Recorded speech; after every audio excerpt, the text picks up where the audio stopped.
boys and girls. It's Mrs. Pecora back to read you from our novel that we're reading in verse, Booked by Kwame Alexander. So sit back, relax, and enjoy page 95 on. Here we go.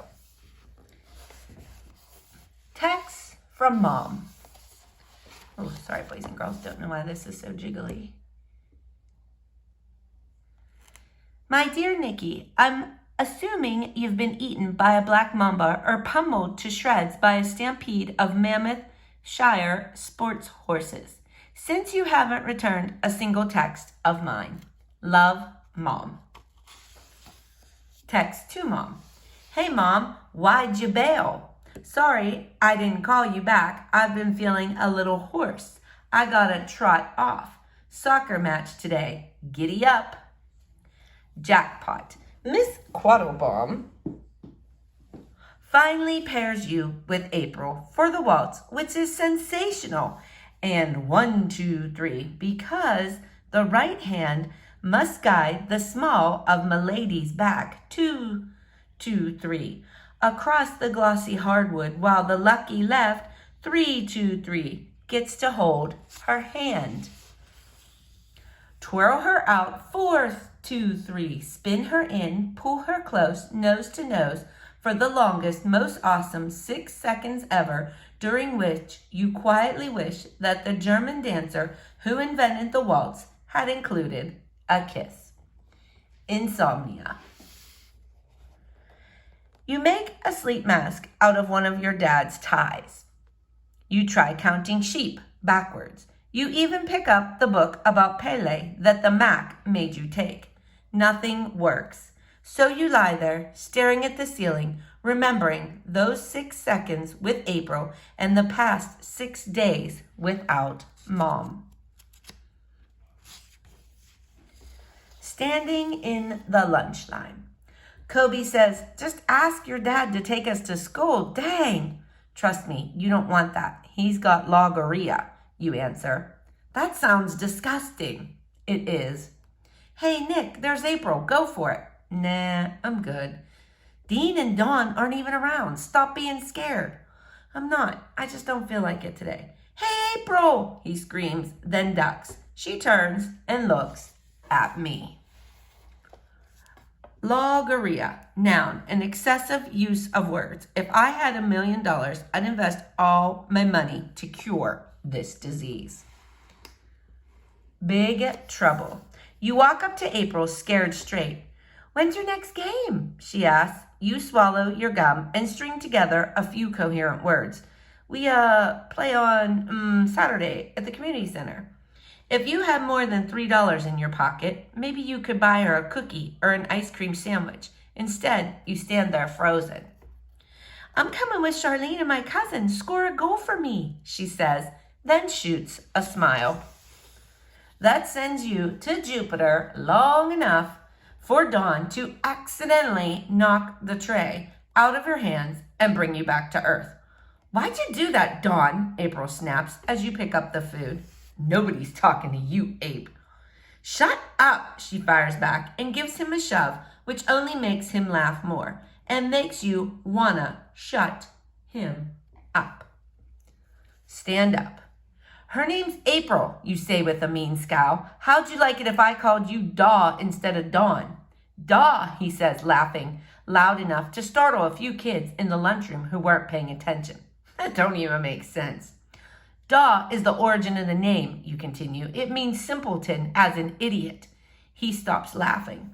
As for your last name, Eggleston, well, that comes from the Latin word egesta, as in excrement or dung. So maybe we should call you Dum Dung. Now the whole lunchroom is cracking up. April, too. Or better yet, how about stupid crap? A guy in the back of the line hollers, shots fired! Even the blonde-haired cafeteria lady joins in on the fun. Oh my, you got cooked, son. The place goes crazy. It's like you're about to score and everyone's chanting your name. Nick Hall, Nick Hall, Nick Hall. He charges you, tries to tackle you, and then, what the? You snap out of it and realize that none of this happened. Ugh. Back to life. Say something, punk. One-Eyed Dean says, standing in front of you. Wait, where'd he come from? Stay away from April, he continues. She's mine. I'm not yours, and you can't tell him to stay away from me, April shouts back. Let's go, Nick, she adds. Dean knocks you into the fruit stand. You fall. So do all the bananas and apples. A hand reaches down to pick you up. Let's bounce, Kobe says. This has nothing to do with you, half-freakin', Dawn says to him, then dabs One-Eyed Dean, who adds, yeah, you blazing rice-eating. Before he can finish, Kobe covers up one eye and hollers, yeah, well, I got my eye on you, Dean. And the place breaks out in oohs and ahs when all of a sudden, Dean and Dawn both bum rush Kobe, who punches Dawn in the stomach before One-Eyed Dean knocks him to the ground. You just get this. Stand there frozen with bubble yum stuck in your throat and king chocolate squished in your pocket while your best friend tries to fight off two angry dogs by himself. Do-over. You know how sometimes at night when you can't sleep and you're watching the stars go round and round on the ceiling fan, replaying that one lousy incident over and over in your mind, wishing you'd done something different, that if you had a do-over, you definitely would have swooped down on them jokers like a vulture instead of just circling above, standing idly by while your best friend gets a black eye and suspended from school. Consequences. The twins get sent back to ABC for the rest of the school year. Kobe gets 2 days suspension. You get nothing. Free as a bird. The day after the fight, Principal Miller sends a letter to all parents saying racism will not be tolerated at Langston Hughes. Then we have a long assembly and watch Martin Luther King I Have a Dream speech, which you know by heart from listening to it 11 times at home. Conversation. I got an email from Principal Miller. Everyone got that. I also got a call. Racism is serious, Nicholas. I know, Dad. Were those boys picking on you? It's nothing. I can handle it. By fighting? I wasn't fighting. Principal Miller says you were mixed up in all this, and Kobe got suspended. That's not good. They started it. Son, if they're bullying you, I can schedule a meeting with their parents and the principal. Dad, no, you don't understand. I'll be fine. Can I get back to my homework now? The last time you got into a fight. There's only been one fight. It didn't go well. Happened in 4th grade during social studies. Some kid named Travis put his fingernail in your hair. You kicked his desk. He didn't like that. Told you to meet him after school on the playground. You'd been taking Taekwondo lessons, so he was in for a beatdown. When you arrived, he wasn't there, so you practiced. Side punch, knife hand block, roundhouse kick. But when he showed up, you were a little exhausted from all that freaking practice. And so as he rushed you, instead of readying for the easy takedown, you called timeout and turned around for a breather when he jumped you from behind and you never went back to Taekwondo. Last night, you couldn't watch TV because Dad canceled the cable, so you missed The Walking Dead. This morning, he tells you that you're not getting this week's allowance because of your mountain of unwashed clothes.